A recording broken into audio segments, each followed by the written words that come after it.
All right, so welcome to your deep dive. You sent in the first chapter of The Vampire, and we are so ready to kind of unpack this together. Yeah.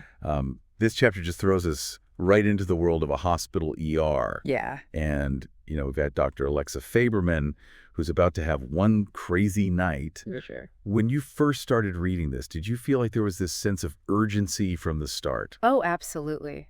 I think the author does a fantastic job of setting a really frantic pace. Yeah. Right away, it's 4:10 in the morning. Oh, wow. Dr. Faberman is exhausted. She's been covering for a colleague. Right. And all of a sudden, bam, a gunshot victim arrives. Yeah. I mean, talk about a way to grab your attention, right? It makes you want to sit up and pay attention, for sure. Absolutely. You even noted in your submission that you were really interested in how the author used Dr. Faberman's exhaustion to build suspense. Yeah. What was it that stood out to you? Well, I think it's the way the author puts her fatigue right next to the chaos of the ER. Yeah. That's really effective. We see her struggling to focus, Oh, yeah. fighting off sleep, and then suddenly it's like life or death. Right. It really raises the stakes and makes her seem so vulnerable. It definitely does. Yeah. And then, of course, we meet John Doe, the gunshot victim. Yeah. It's mysterious. He is an enigma for sure Yeah. from the very beginning. Yeah. The author gives us just these little glimpses. Okay. He's got rugged features, this air of danger, and those tattoos, you can't forget the tattoos. Oh, so It interesting. makes you instantly want to know, like, what's his story? Where did he come from? And you even mentioned the tattoos, specifically in your notes. Yeah. What did you think about the one with the heart and the empty ribbon? It's such a powerful image, isn't it? Yeah. And I think the fact that the author left that ribbon blank, like empty, Right. it's so interesting. It could mean so many things. Yeah. Lost love, Yeah. forgotten memory, Right. maybe even like a missing piece of who he is.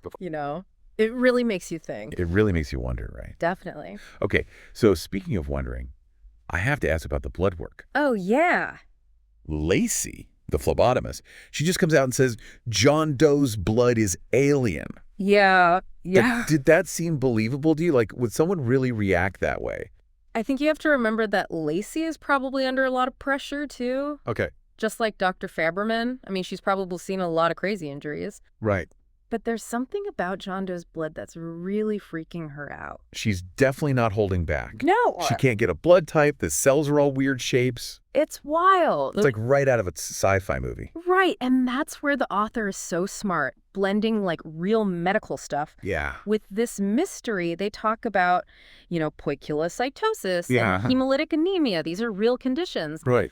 but they present it in a way that makes you think there's something we don't understand. I have to admit, some of those medical terms went right over my head. Oh yeah, they're big words, for sure. Can you break them down for us and connect it back to the story a bit? Totally. So poikilocytosis basically means the red blood cells are the wrong shape. Okay. And then hemolytic anemia is when they break down too fast.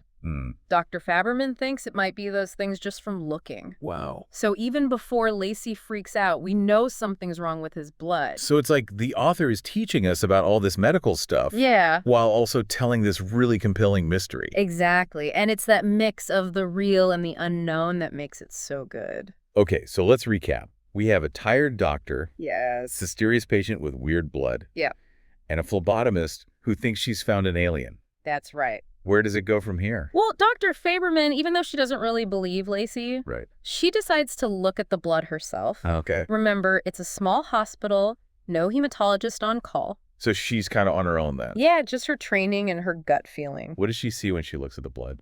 Everything Lacey saw. Shrunken red blood cells, Oh. weird shapes, Wow. no antigens. It really shakes her up.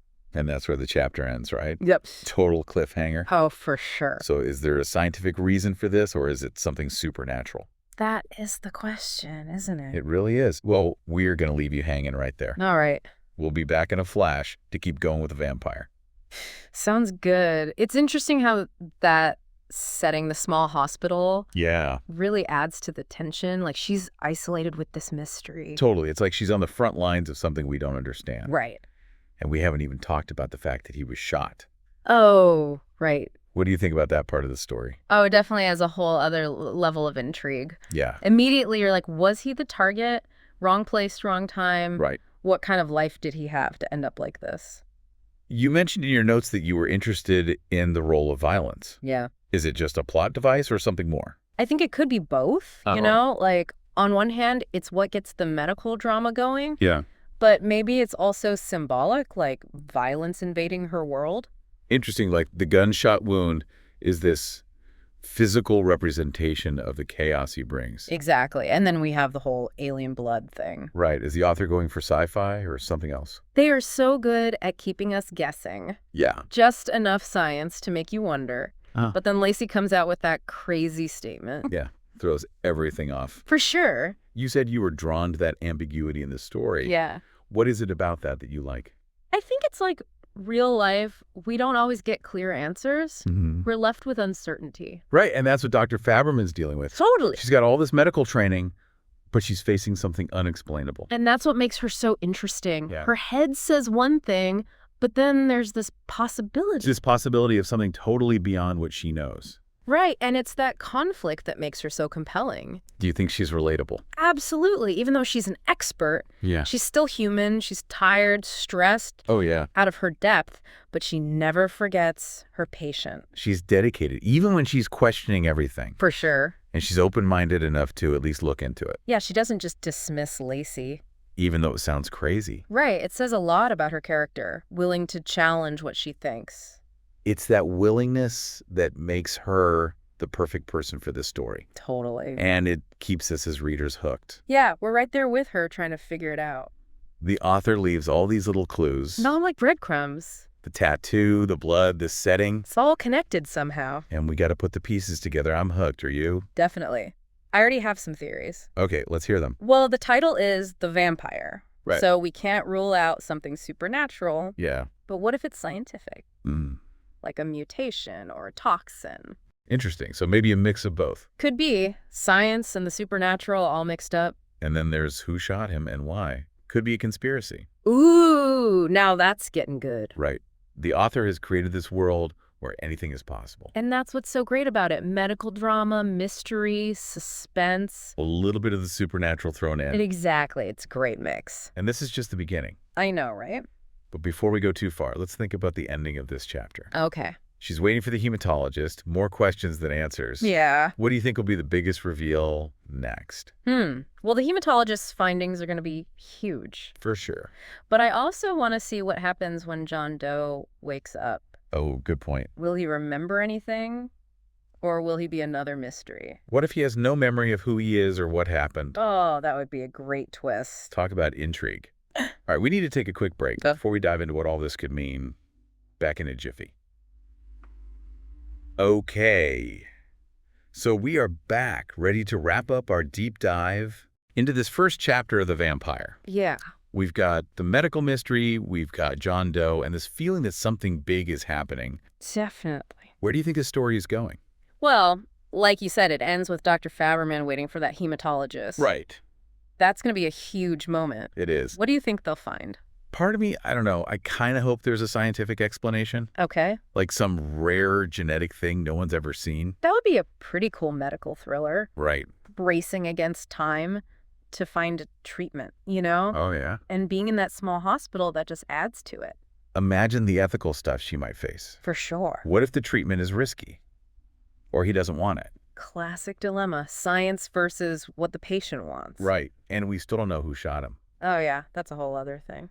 You think that'll tie into the medical mystery somehow? I have a feeling it will. What if the reason he was shot is because of his blood? Oh, okay. Now we're talking. Maybe he's part of some secret experiment. Right. Or like a group that's been watching people with weird abilities. Conspiracy theories, cover-ups, that's what makes these stories fun. But we can't forget the title. The Vampire. Exactly. What if there's no scientific reason? What if he really is something else? Then things get really interesting. Science versus the supernatural. Ooh, I like that. And Dr. Faberman's caught right in the middle. You know what I noticed? John Doe, they never say his real name. That's true. It's like he has no identity. It makes him even more mysterious. Right. A blank slate. Like that classic mysterious stranger, you know. Shows up and changes everything. And that fits so well with vampire stories. Absolutely. So to everyone listening, keep your eyes peeled. Pay attention to the details. What's up with that tattoo? What will John Doe say when he wakes up? Is it science or something darker? The author has left us hanging. But that's the fun part. Embrace the mystery, the not knowing what's next. Because with a title like The Vampire, anything could happen. And if you are as into this as we are, send in the next chapter. We want to keep going on this journey with you. Until then, happy reading.